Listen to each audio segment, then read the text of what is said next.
Hello, so I'm going to be teaching you guys how to perform a deadlift. Let's get started. What is a deadlift? It is how do I explain this? So if you don't work out, or maybe you do, but you aren't into weightlifting, it's essentially, it's a compound movement.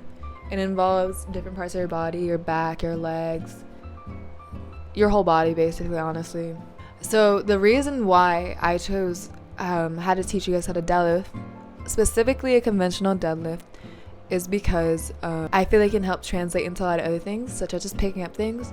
I often see that people hurt their back because they pick up something and they just pick it up the wrong way. You know what I'm saying? And if you actually know how to deadlift, you know, it's helped me pick up things and not hurt my back at all.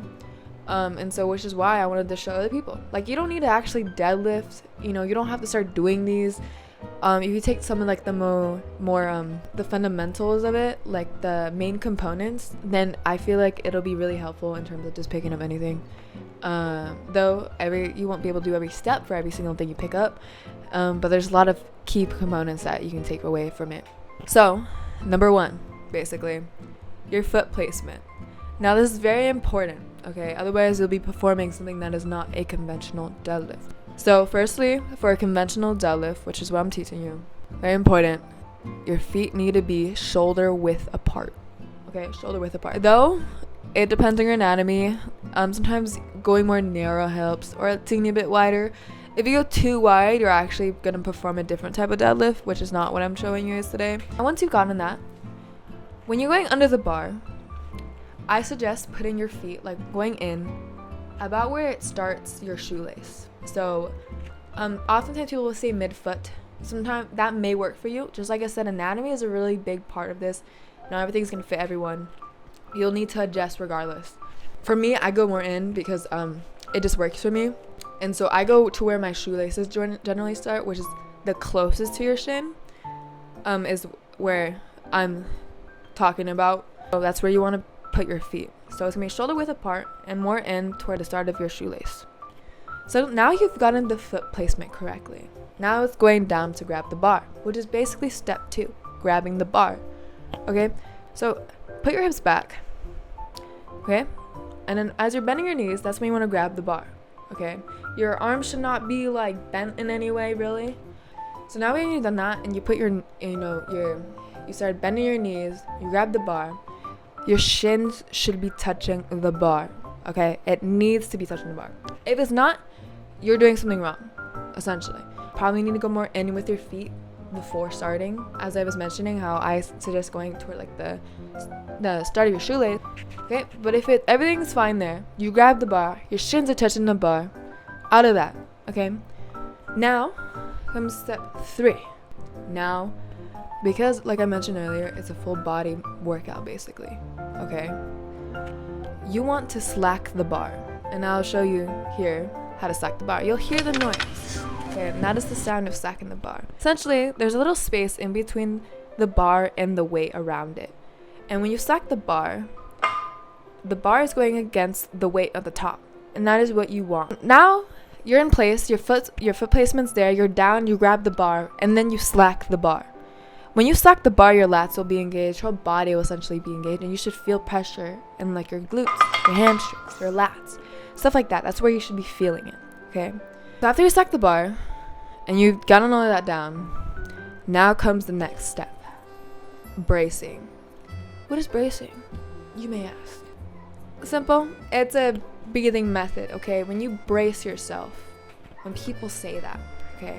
And they're like, when you're about to do a workout and someone says, oh, you need to brace. It means to breathe into your stomach and flex your abs. That's essentially what bracing is. And to show you, might look pregnant. You know what I'm saying? It's not, you might look pregnant, and I'll just show you right here. Okay, this is me. Flexing my abs, and I breathed into my stomach. That is essentially what you want. That is how you brace. You're like expanding your stomach, okay? You gotta know that down. Now comes basically the last step. And this is where a lot of people happen to mess up too. Now it comes to picking up the bar. Some people think you're supposed to pull I sometimes see people pulling the bar with their back.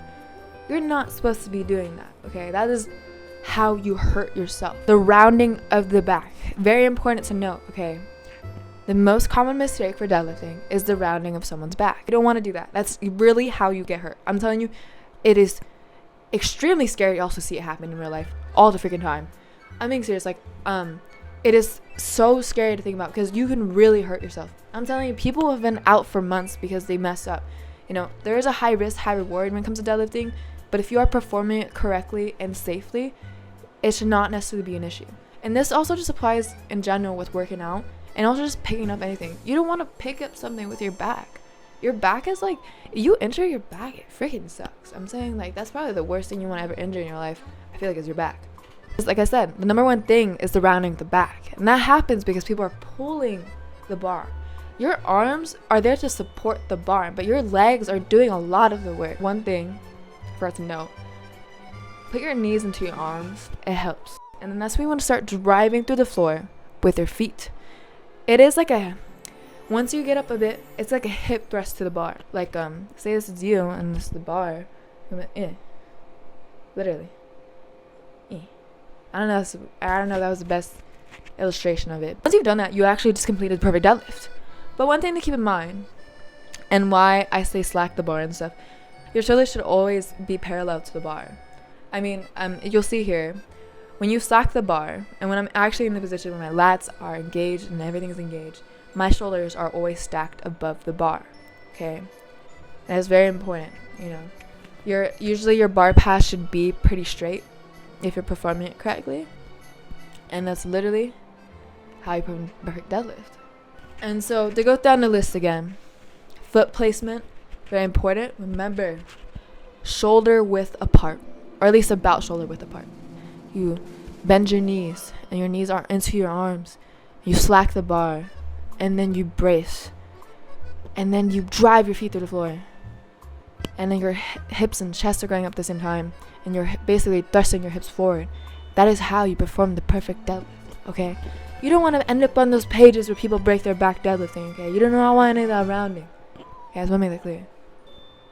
And that is how you perform the perfect deadlift. Yeah.